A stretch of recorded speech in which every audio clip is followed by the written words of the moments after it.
Ada wifi? Wifi ada? Tak ada.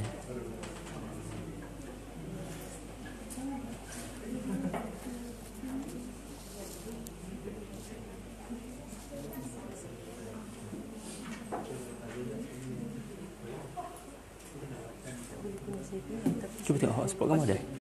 Hotspot kamu ada? Ada. Saya punya tak keluar pula.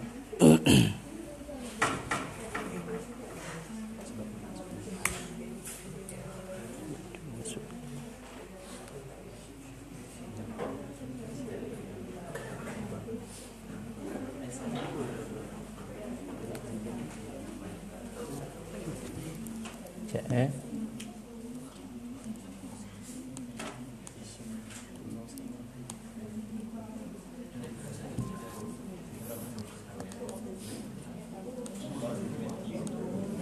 Okay, cuba Syakira connect kan. Apa?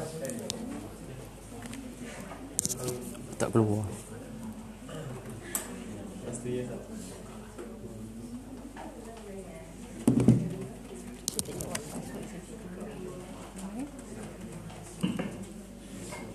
Ada keluar tak? Saya stop dulu, saya enable. Oh, tak payah lah, tak payah. Tak payah. Okey, dah keluar dah. Ni saya kena buka.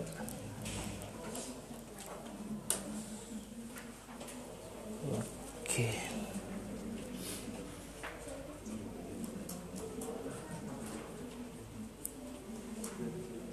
Okey.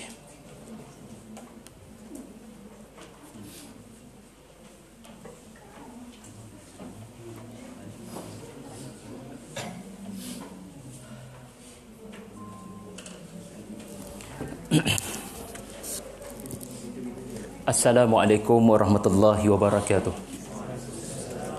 Alhamdulillahi rabbil alamin, wassalatu wassalamu ala asyrafil mursalin wa ala alihi wa sahbihi wa barik wa sallim. Pada hari ini kita akan kembali kepada perbandingan antara kisah Nabi Yusuf alaihi salam dan kisah Nabi Musa alaihi salam. Dan kalau tuan-puan ada buku saya, pada kotak di bahagian belakang buku itu ada item yang ke-24. Item yang ke-24 itu menceritakan tentang bagaimana Nabi Yusuf membantu dua orang lelaki dan bagaimana Nabi Musa membantu dua orang wanita. Itu adalah takdir Allah yang indah, kerana kebetulan berlaku begitu.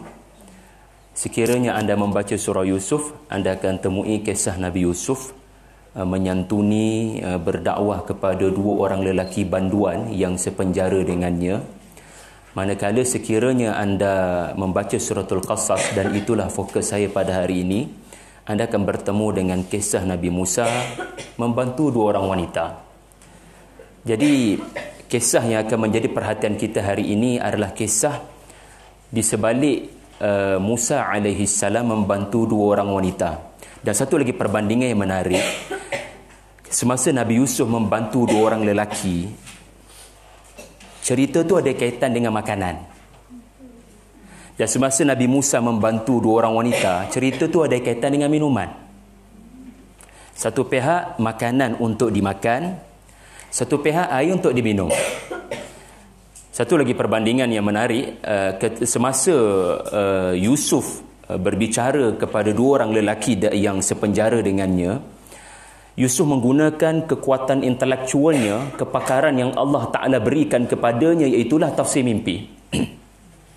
Ini adalah kekuatan intelektual yang Allah anugerahkan. Tapi Musa pula semasa membantu dua orang wanita, dia menggunakan kekuatan fizikal, sehingga dirinya digeruni. Dan anda akan lihat cerita itu bagaimana kekuatan fizikal yang dianugerahkan Allah kepada Musa. Jadi menarik ya kalau kita perhalusi surah Yusuf dan suratul Qasas, namun yang lebih penting adalah pengajaran daripada kisah itu.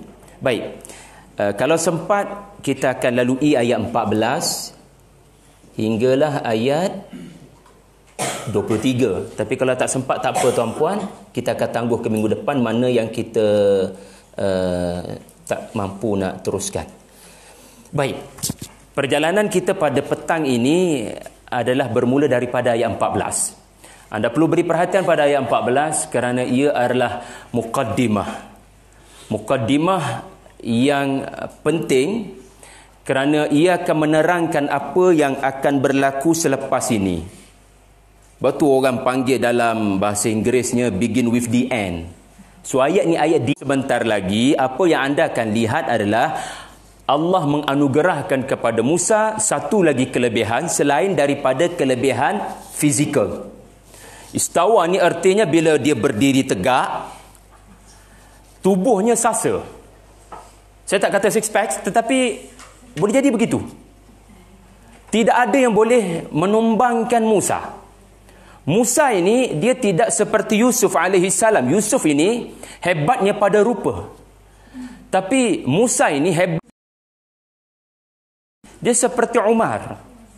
Sebab itu perkataan istawa ini tak ada dalam surah Yusuf, tetapi surah Yusuf walamma balagha ashuddahu atainahu hukman wa ilma. Itu Yusuf. Tetapi Musa Allah tambah wastawa. Wastawa ni kalau pokok tu akarnya tunjang, berdiri tegak, memang tak boleh untuk ditundukkan. Dan kalau dia peluk orang yang dipeluk tak boleh keluar daripada pelukannya. Literally itu istawa. Tetapi kelebihan fizikal tak ada makna kalau tak cerdik. Jadi Allah anugerahkan kepada Musa bukan sekadar kemampuan fizikal yang hebat, tetapi kemampuan untuk membuat kesimpulan yang tepat, hukman. Ini salah satu tafsir hukman. Ya? Dan Allah juga akan menjadikan babak yang akan berlaku selepas ini, Allah akan anugerahkan kepadanya ilmu yang pelbagai. Jadi ini bukan sekadar mukaddimah, ini juga adalah the end. Yang akan anda faham bila anda lalu cerita sebentar lagi. Dan bukan sekadar kehebatan fizikal. 2 tahun membesar dalam istana Firaun, dia tidak mengikut ajaran Firaun. Dia tidak mengikut ajaran sesat kaum Kibti, iaitu mempertuhankan Firaun. Tetapi beliau kekal beriman. Beliau kekal menyembah Allah yang Esa. Beritahu saya, 2 wanita yang mempengaruhi Musa untuk kekal menyembah Allah yang Esa di dalam istana Firaun. Siapakah beliau? Aisyah, masya-Allah. Ibunya ini membabitkan Musa dengan salah seorang dari 2 orang lelaki pegawai Firaun yang salah seorang mati. Baik, tanpa buang masa kita pergi kepada cerita tersebut. Pada satu hari Musa keluar ke bandar dalam keadaan ghaflah. Orang Kedah panggil ghaflah. Ghaflah ni artinya apa? Semua pegawai-pegawai Firaun sedang berehat, lunch hour macam sekarang. Mereka sangat letih dan waktu mereka berehat, mereka akan berehat betul-betul. Macam kita Muslim ini qailulah lah. Jadi ada masa office hour mereka bantai Bani Israel, tetapi ketika rehat mereka perlu rehat yang secukupnya. Tetapi semasa pegawai-pegawai Firaun sedang berehat dan mereka tidak ada seorang pun melakukan sebarang kerja, ada seorang lagi beruniform pegawai Firaun, iaitulah Musa alaihi salam sendiri. Dia tidak tidur. Dia melakukan aktiviti kemasyarakatan. Dia sedang turun ke padang melihat apa sedang berlaku kepada rakyat jelata. Macam Menteri Pendidikan lah turun ke sekolah kan. Jadi seperti Musa, sepatutnya dia berehat, tetapi dia telah turun ke padang untuk melihat ada apa-apa tak kena berlaku kepada masyarakat. Tiba-tiba semasa beliau melakukan aktiviti atas dasar sukarela, tidak ada dalam KPI kerjanya, lalu beliau mendapati salah seorang daripada dua orang ini sedang berkelahi. Beliau menemui ada dua orang lelaki sedang berkelahi. Satu daripada Bani Israel, satu daripada bangsa Kibti. Dua-dua sedang bergaduh dan kelihatannya pegawai Kibti, pegawai Firaun Mesir ini sedang membantai Bani Israel yang tidak ada sebarang kekuatan. Lalu apabila Musa pergi lebih dekat dan beliau telah mengenal pasti yang sedang dibantai itu adalah kaumnya, dan Musa tidak boleh begitu sahaja menunjukkan yang dia ini Bani Israel, akan membantu Bani Israel, tetapi tiba-tiba seseorang yang sedang dipukul, yakni Bani Israel, meminta bantuan daripada Musa.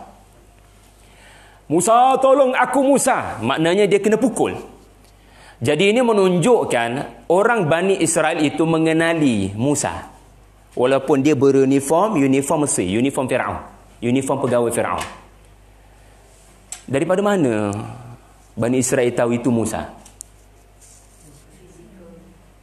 Sudah pasti sama ada fizikal maupun cerita yang viral 30 tahun lepas, semasa bayi itu mendarat dalam istana Firaun. Kau tahu tak, lelaki itu yang anak angkat Firaun tu orang kita. Itu contoh. Jadi orang kenal orang besar di bawah Firaun itu sebenarnya orang kita, tapi mereka tidak. Kemudian Musa membantu lelaki yang dipukul itu. Siapa lelaki yang kena pukul tu? Bani Israel. Siapa lelaki yang pukul lelaki itu? Kibti. Lalu Musa membantunya, dan entah bagaimana hasil daripada dia berusaha nak mengelakkan daripada pegawai itu terus buli, maka pukulannya telah menyebabkan kematian kepada pegawai polis berkenaan. Dan apabila berlaku situasi itu, Musa terkejut, macam mana entah dengan pukulan begitu sahaja telah menyebabkan kematian. Lalu first word Musa adalah Hada min amali syaitan, innahu aduwwun mudillun mubin. Sesungguhnya ini adalah angkara syaitan. Syaitan adalah musuh yang menyesatkan dan jelas dan nyata. Soalan saya, apa kaitan syaitan dengan terbunuhnya pegawai Firaun? Apa kaitan syaitan dengan tindakan Musa? Kenapa Musa alaihi salam first word dia bila melihat kematian lelaki itu adalah dia menyalahkan syaitan? Apa kaitan syaitan dengan Musa? Sebelum tu tuan-tuan, Musa sebelum menjadi nabi, peristiwa ini adalah sebelum Musa menjadi nabi. Cerita yang saya bawa pada anda Ramadan lepas, itu Musa menerima kenabian di Lembah Tua. Tapi kalau kita reverse ke belakang 10 tahun sebelum dia sampai ke Lembah Tua, ini yang berlaku. Jadi sebelum dia jadi nabi, jadi kenapa dia menyalahkan syaitan? Apa kaitan syaitan dengan marah? Okay. Nabi SAW bersabda, hadis yang sahih dalam Musnad Baihaqi, al-ajalatu minas syaitan wa ta'anni minar rahman. sifat tergesa-gesa daripada syaitan. Tetapi bertenang seketika adalah daripada Allah. Okey, di mana tergesa-gesanya Musa? Dia telah react dengan pantas tanpa berfikir panjang. Dalam fikirannya adalah Muslim kena torture oleh kafir, and I need to do something. Dan bila kafir itu tumbang, Musa tidak Allahu Akbar. Musa tak kata inilah jihad. Ya Musa kata hadza min amali syaitan.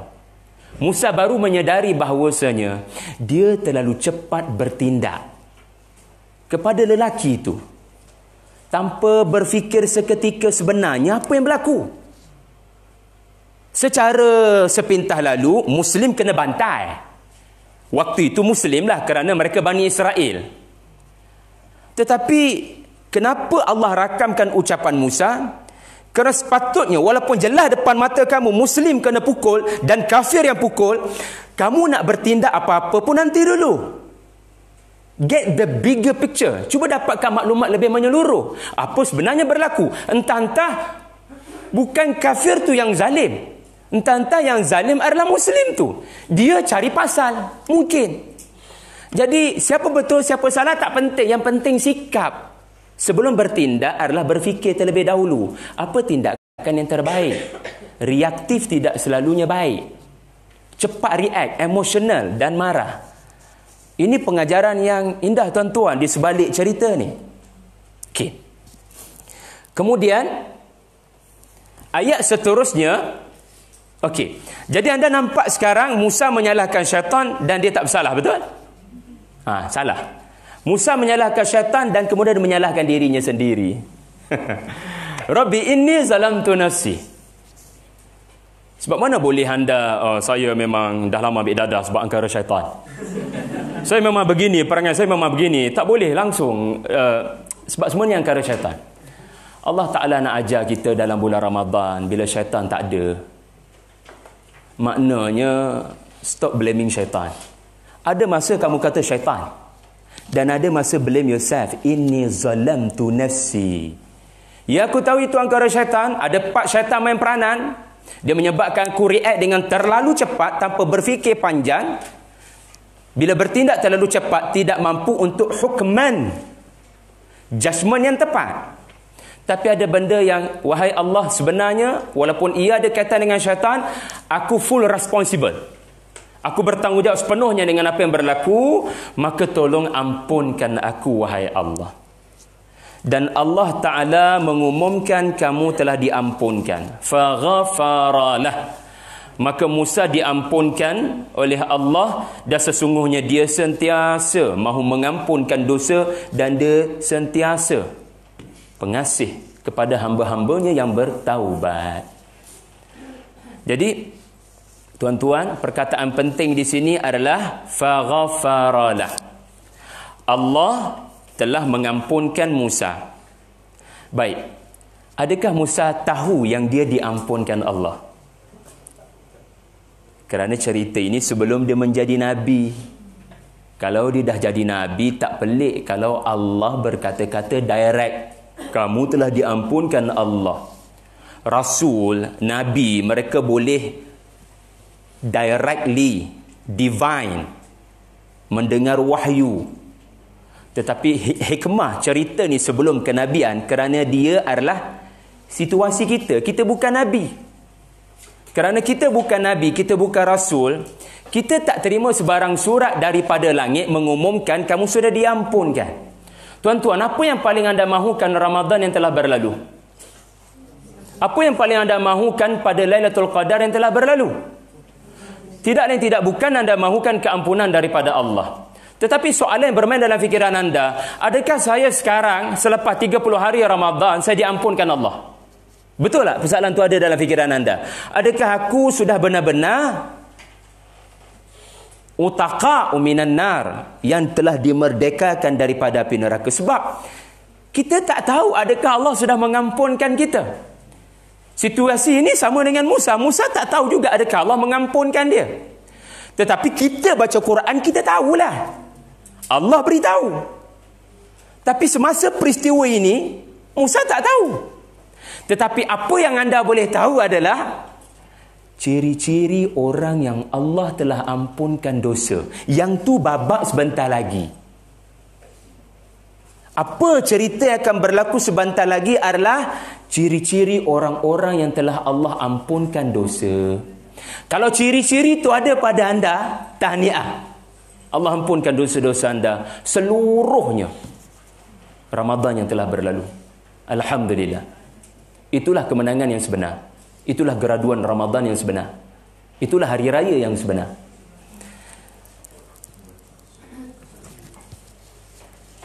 Dan ini adalah doa, ayat doa Musa yang ketiga. Saya nak tuan-tuan cuba kira ya, ada berapa doa Musa. Sebab banyak berdoa adalah ciri dosa telah diampunkan. Bila kita sentiasa rasa seronok mengangkat tangan, meminta pada Allah, dan kita tak rasa kekok walaupun lama kita berdoa. Bayangkan sebelum Ramadan, kita malas berdoa.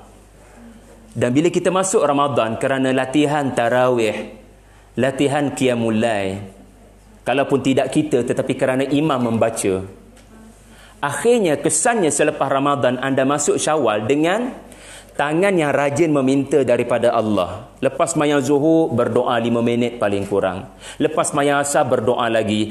Pada masa yang sama, anda melihat ramai orang solat fardu tidak berdoa langsung selepas mereka solat. Tetapi anda memilih untuk berdoa. Dan anda rasa seronok berdoa. Anda seperti Nabi Zakaria. Walam akum bidu'aika rabbi syaqiyya. Nabi Zakaria berkata, dan ini rahsia dia dapat anak selepas 80-70 tahun berkahwin tak dapat anak. Dia kata pada Allah, saya tak pernah bosan berdoa pada kamu, wahai Allah. Walaupun depan mata saya secara zahir, apa yang saya minta tak berlaku. Tapi, lam akum bidu'ai rabbi syaqiyya. Lam akum bidu'aika rabbi syaqiyya. Aku tak pernah rasa bosan meminta kepada kamu. Sebab kau maha gagah, aku maha lemah. Jadi kalau anda suka berdoa dan tak pernah rasa bosan berdoa, itu tanda pertama. Itu tanda pertama Allah ampunkan dosa-dosa anda. Tak percaya, buka suratul Baqarah ayat 185 cerita pasal Ramadan, ayat 186 cerita pasal hamba-hambaku berdoa, aku mustajabkan. Kenapa kena ada ayat pasal doa lepas ayat pasal Ramadan? Sebab orang yang Allah ampunkan dosanya, akhirnya dia akan merasakan dirinya tak ada apa. Semuanya Allah yang beri. Maka mintalah kepada Allah, kerana hakikatnya dia yang memberi. Maka caranya meminta dengan berdoa. Itu tanda pertama. So cuba cek diri kita, ada tak tanda? Apakah ini? Ini Musa punya lafaz. Ya Allah, atas segala nikmat yang telah kau kurniakan kepadaku, maka jangan jadikan aku memenangkan orang-orang yang melakukan jenayah. Okay, sebelum kita pergi pada bahagian kedua ayat ni, saya nak anda fokus pada bahagian pertama. Tuhan, atas segala nikmat yang telah kau berikan. Nikmat apa tu tuan-tuan? Cuba teka.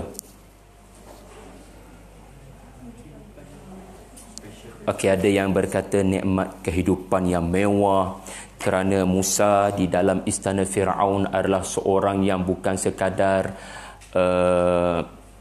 ada jawatan tinggi, bahkan beliau gagah dan kaya.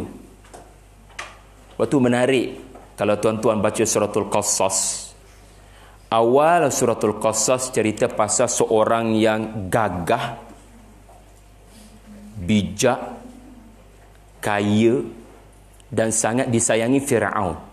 Itu adalah Musa.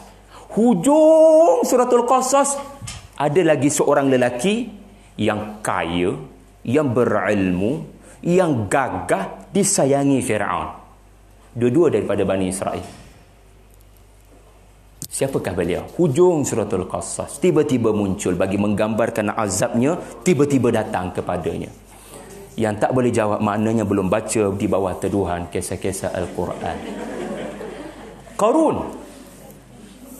So begin with one man and habis dengan one man. Anda pilih anda nak ambil track siapa? Kaya tak salah, tinggi ilmu tak salah. Jadi buat pilihan, Musa atau Qarun. Jadi itu satu tafsiran. Satu lagi tafsiran, an'amta atas nikmat yang telah kau kurniakan. Nikmat apa? Ayat sebelum pengampunan dosa. Maka Musa meyakini Allah ampunkan dosa. Itu ciri yang kedua. Orang yang yakin Allah ampunkan dosanya walaupun dosanya setinggi gunung, bunuh. Bunuh bukan benda main-main, tuan-tuan. Bunuh bukan benda main-main. Seseorang yang pernah membunuh seseorang, kebanyakannya tidak yakin taubatnya akan diterima. Dan dia akan terus membunuh orang lain. Apatah lagi, ulama yang dia rujuk mungkin berkata, orang seperti kamu memang tiada peluang di akhirat. Sebagaimana berlaku dalam hadis pembunuh 99 orang. Bunuh ni bukan benda kecil, tuan-tuan. Seseorang akan rasa aku dah tak ada masa depan dah. Tuhan memang benci aku. Tapi kalau anda masih meyakini atas apa yang berlaku, itu ciri yang kedua. Adalah anda berazam untuk tidak mengulang. Ini ayat 17. Anda berazam untuk tidak mengulang. Bukankah itu taubat nasuha?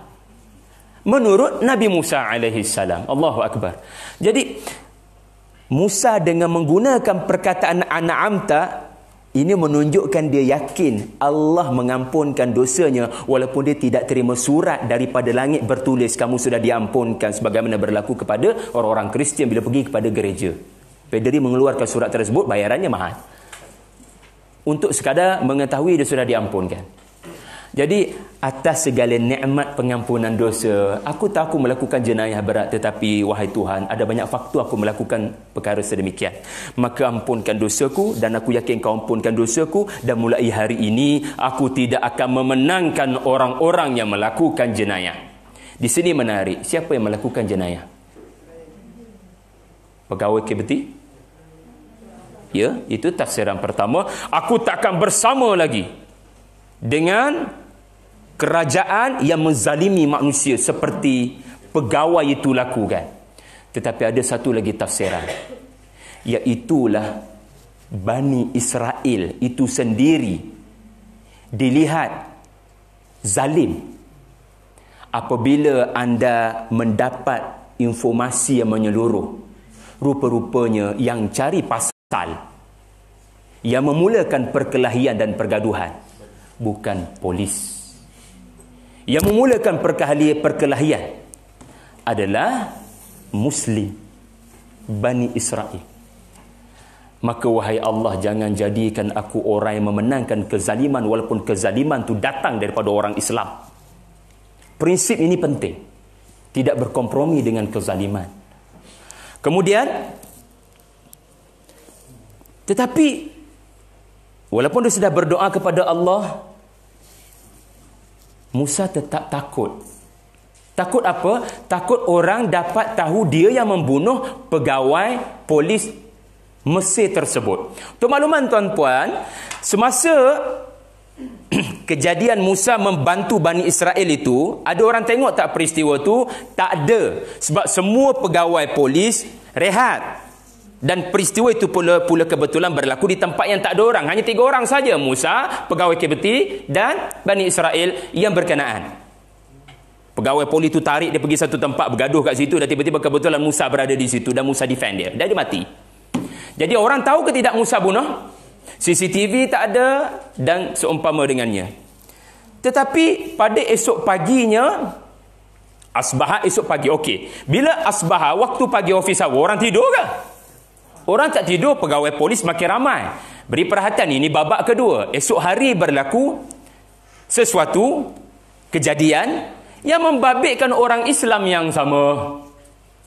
Yang tadi itu yang cari gaduh dengan pegawai polis yang dah mati. Pehek kedok ni. ke cerita ni makin complicated? Hopefully tuan-puan boleh memahami. Dia takut orang jumpa dia. So dia tutup muka dia sikit supaya walaupun tak ada orang tengok peristiwa semalam, tapi at least aku boleh mengelakkanlah daripada diriku terdedah. Dan tiba-tiba berlaku kejadian yang membabitkan Bani Israel yang sama, bukan orang Islam yang lain, Bani Israel yang sama, sedang berkelahi dengan seorang lagi pegawai polis. Dan Musa alaihissalam waktu ni dia belajar sesuatu, namanya apa tadi? Jangan react terlalu cepat. So dalam hati dia, aku takkan bantu kamu kali ini. Aku akan lebih berhati-hati. Ala ajalatu minasyaitan wa ta'anni minah. Tuan-tuan kalau boleh ingat hadis pun cantik dah. Al-ajalatu minasyaitan wa ta'anni minar rahman. Follow saya. Al-ajalatu minasyaitan wa ta'anni minar rahman. Jadi jangan tergesa-gesa keluar daripada dewan ni. Stay lagi. Al-ajalatu minasyaitan wa ta'anni minar rahman. Gurau je. Jadi so Musa buat tak tahu apabila melihat Muslim Bani Israel itu kena pukul, kena sepak, kena terajang. Sebab Musa memahami, dia mula dulu memang dia kaki gaduh dengan pegawai polis. So Musa tidak mahu membantu apa-apa. Sebab taubat artinya apa? Walam yusirru ala ma fa'alu wa hum ya'lamun. Anda tidak akan kembali melakukan perbuatan yang sama yang anda telah sesali semalam. So Musa sedang menampilkan sifat orang bertaubat. Aku tak akan kembali pada dosa aku semalam. Jadi bila Musa tak nak tolong, maka lelaki ini mengenal pasti kehadiran Musa, telah menjerit, Musa, takkan tak nak tolong geng sendiri? Dia menjerit, yastasrihu, Musa marilah bantu. So bila orang tengah ramai dan dia pula yang kena pukul, panggil dia Musa, lalu Musa alaihi salam, anda cuba bayangkan Bani Israel sedang berkelahi dengan pegawai polis di khalayak awam, dan peristiwa yang baru saja viral semalam di kalangan pegawai polis adalah seorang pegawai polis mati terbunuh semasa berkelahi dengan Bani Israel. Cuma pembunuhnya tidak dikenal pasti. Jadi sekarang orang yang dibantai dan dipukul itu memanggil Musa. Lalu Musa defend dirinya lebih awal dengan berkata, innaka laghayyun mubin. Itulah yang mahu disampaikan oleh Musa kepada lelaki itu daripada kejauhan. Ataupun pegawai, bila Bani Israel itu kena pukul dan Musa tidak membantu, Musa rasa bersalah lah pula. Semalam dia rasa bersalah kerana terlalu cepat membantu, terlalu cepat react, terlalu emosional. Sekarang situasi kedua, dia rasa bersalah pula bila tak bantu langsung. Maka akhirnya bila kena pukul habis-habisan, falamma, selepas beberapa lama pergaduhan itu berlaku dan tidak memihak kepada Bani Israel itu, an arada, maka Musa membuat keputusan untuk membantu. Boleh faham? So dia sedang konflik dalaman. Tapi kali ni aku tak boleh biar dia kena pukul teruk sangat, kena terajang. I need to do something. Tapi aku takkan gunakan penumbuk aku lah kali ni. At least aku boleh guna benda lain sebab kelihatannya ada power tertentu pada tangan ni menyebabkan kematian sebenarnya. Jadi aku akan halang, tapi aku takkan gunakan buku 5 ni lagi. But I need to stop this criminal. Tetapi bila Musa nak pergi kepada pegawai polis tu, yang kena pukul tu yakni Bani Israel, salah faham. Kenapa dia salah faham? Dia menyangka Musa mahu datang kepadanya yang kena pukul tu. So Musa datang untuk bantu polis tu pukul dia lagi. Sebab orang macam ni tak layak hidup atas dunia, kerana Musa sendiri telah mengatakan dia ghawi, melampau batas, seolah-olah duduk kat mana pun buat buruklah kat orang macam kamu ni. Jadi bila Musa datang menghampirinya, dia salah faham. Dia menyangka Musa nak beri penumbuk kepadanya sebagaimana penumbuk diberikan kepada pegawai polis malam. Tapi sebenarnya Musa mahu menuju kepada siapa? Musa mahu menuju kepada pegawai polis itu dan bukan nak menumbuk pun. Tetapi kerisauan Bani Israel itu telah menyebabkan dia terlepas cakap. Dia kata, kau nak bunuh aku macam kau bunuh someone semalam? Bayangkan benda ini ketika pegawai polis tengah ramai. Tuan-tuan, kalau seorang yang bukan pegawai polis terbunuh, tak apa, polis akan bertindak. Tapi kalau sesama pegawai polis, mereka lebih cepat untuk bertindak. Kerana ini kawan baik mereka sendiri. Jadi, lelaki ni berkata, kau nak bunuh aku macam kau bunuh seorang lelaki semalam?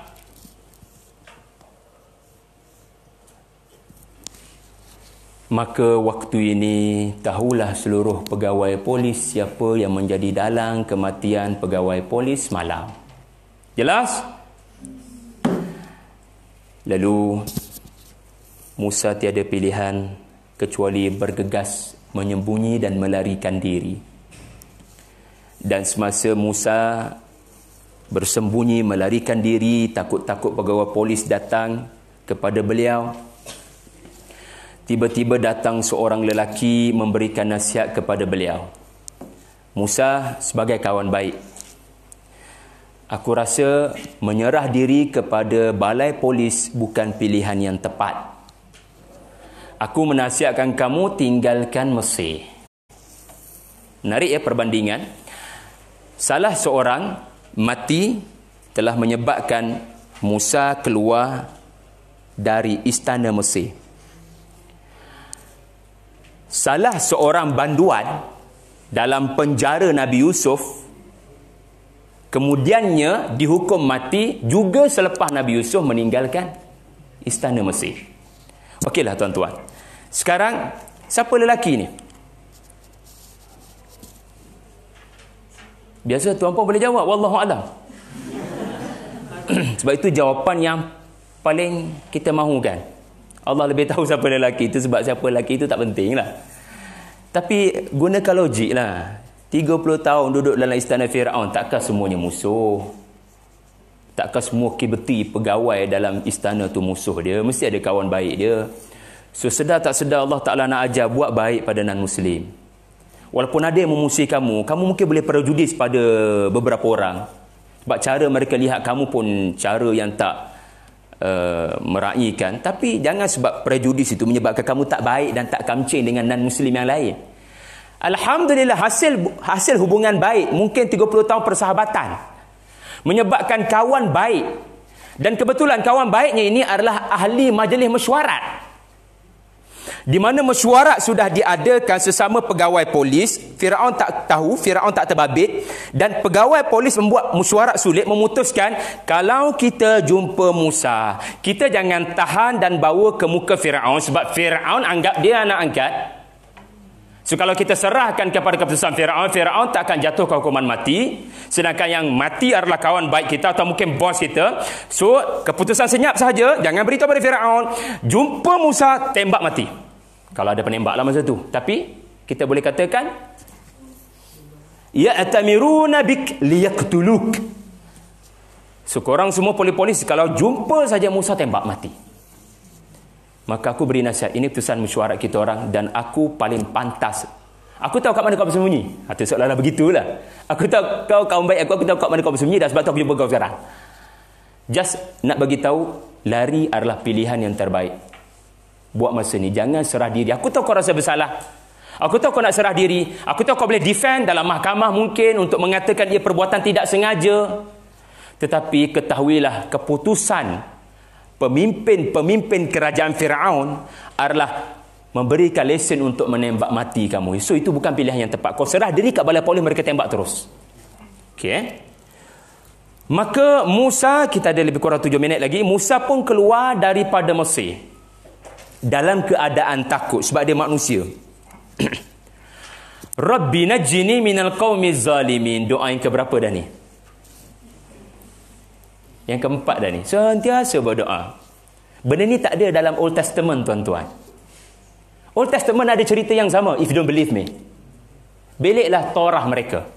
Cerita ni, kalau anda sembang dengan Jewish, kalau anda sembang dengan Kristian, itu yang menyebabkan kita boleh sembang dengan dia orang. Sebab cerita ni ada dalam kitab mereka. Tapi yang menyebabkan aku belajar sesuatu yang indah daripada Musa, ketika kamu belajar Musa pengganas, Musa terlalu resis, Musa membela Israel. Kami tidak dipaparkan begitu dalam Quran. Quran memaparkan sisi kerohanian. Musa dengan Tuhannya sentiasa berdoa sebelum menjadi Nabi. Jadi kali ini doanya adalah Rabbi najini minal qaumiz zalimin. Tuhan, bebaskan saya, selamatkan saya daripada kaum yang zalim. Okey, soalan saya, siapa ajar doa ni? Ataupun apa yang menyebabkan Musa lafaz doa ni semasa dia dalam proses mungkin packing dengan beberapa makanan, minuman untuk melarikan diri. Agak-agak je lah siapa? Siapa mengilhamkan, menginspirasikan padanya Rabbi najini minal qaumiz zalimin. Walaupun Musa tidak bercakap dalam bahasa Arab, tetapi kita faham dalam bahasa Ibrani sekalipun, dalam bahasa Kibti pun, ia bermakna yang duduk dalam istana Firaun adalah kaum yang zalim. Siapa yang didik Musa sejak daripada kecil untuk melihat siapa tak penting, tapi apa yang dibuat adalah zalim? Buka surah At-Tahrim, cari doa Asia, anda akan jumpa doa yang sama. Cantik Quran bila kita bertemu antara ayat dengan ayat, tafsir ayat dengan ayat. Maka kita faham sesuatu bagaimana Asia mendidik Musa. Seolah-olah mama ni tak suka apa yang ayah kau buat. Bukan mama benci ayah, mama tak suka perbuatannya. Mama berlepas diri pada apa yang ayah dan konco-konco ayah tu buat. Mama harap ayah bertobatlah. Tapi mama nak ajar kamu nak benda yang tak baik, jangan kau buat. Nilai pada apa yang dibuat, bukan siapa yang buat. Kalau orang yang buat itu orang Islam tapi zalim, maka stay dengan tidak berkompromi dengan kezaliman walaupun orang Islam. Okey, boleh? Okey. Sekarang kita sudah sampai kepada kemuncak, iaitulah menghampiri jam 2. Walamma tawajjaha tilqa Madyan. Tengok doa lagi, doa yang keberapa dah ni? Ini ciri-ciri orang yang diampunkan dosa oleh Allah. Jadi siapa puasa sunat hari ini, banyakkan berdoa. Okey? Dan apabila Musa, tuan-tuan, anda cuba letakkan fikiran anda seketika di tempat Musa. Musa nak lari keluar daripada Mesir dan di depannya padang pasir. Anda tak nampak apa-apa di depan anda, dan anda membuat keputusan untuk melarikan diri dengan masuk ke padang pasir. Sebenarnya anda mahu ke mana bila anda masuk ke padang pasir yang tidak ada sebarang signboard, yang tidak ada sebarang petunjuk, anda tidak diberitahu negeri apa menunggu anda di depan, di kiri, di kanan, di utara, selatan, timur, barat pun anda tak tahu. There is no GPS, there is no Waze. Sebenarnya membuat keputusan untuk melarikan diri ke padang pasir adalah menuju kepada kematian. Tetapi Musa yakin Allah bersama dengannya.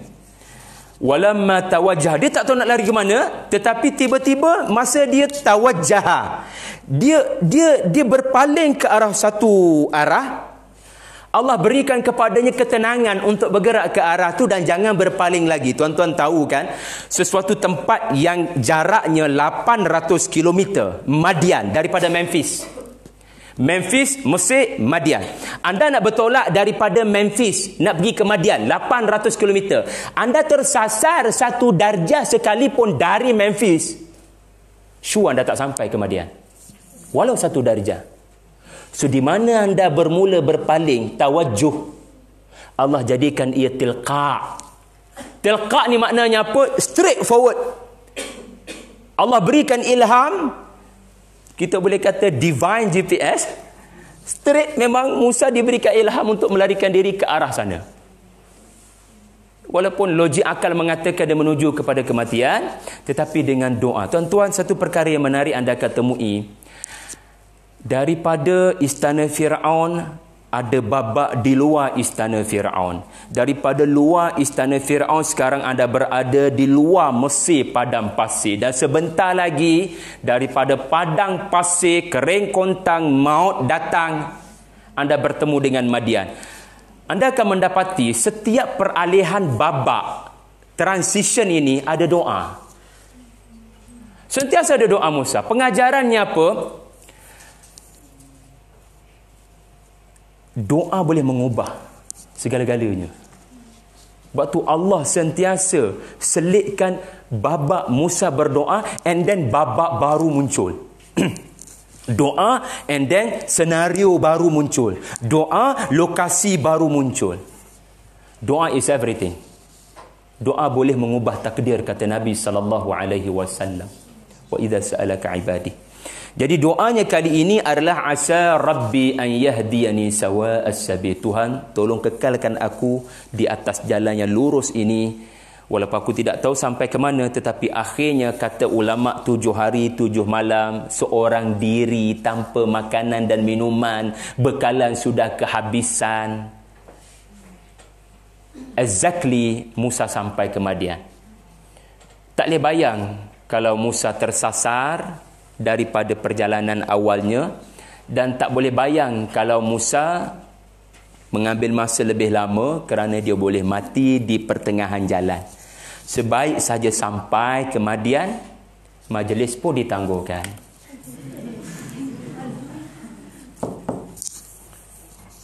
Minggu depan kita akan melihat satu lagi ciri orang yang Allah Ta'ala ampunkan dosa adalah dia tak boleh tengok ada orang dalam kesusahan. Walaupun dia orang Arab dan aku orang Israel. This is ayah yang Zionis ataupun Yahudi yang duk bangga dengan Musa kena baca. Macam mana Musa tok guru kamu membantu 2 wanita Arab. Lelaki ketika ayat ni diturunkan tidak memandang wanita di Mekah. Bagaimana ayat ini mendidik Nabi dan para sahabat cara memandang wanita, dan ini adalah wanita yang seterusnya muncul dalam suratul Qasas. Jadi Musa yang terlalu desperate mahukan air, tiba-tiba ditakdirkan Allah. Dia sudah menemui air, tetapi dia melihat ada orang lain lebih susah daripada dia. Anda bayangkan Musa 7 hari 7 malam, kebuluran, berdarah kaki, pakaian dah koyak, dah seperti orang yang sudah separuh mati. Dia merasakan ada orang lain lebih susah daripada dia. Iaitulah 2 wanita yang tidak mampu memberikan minuman kepada kambing-kambingnya kerana sumber air Madian itu dikawal oleh orang-orang lelaki Arab di Madian.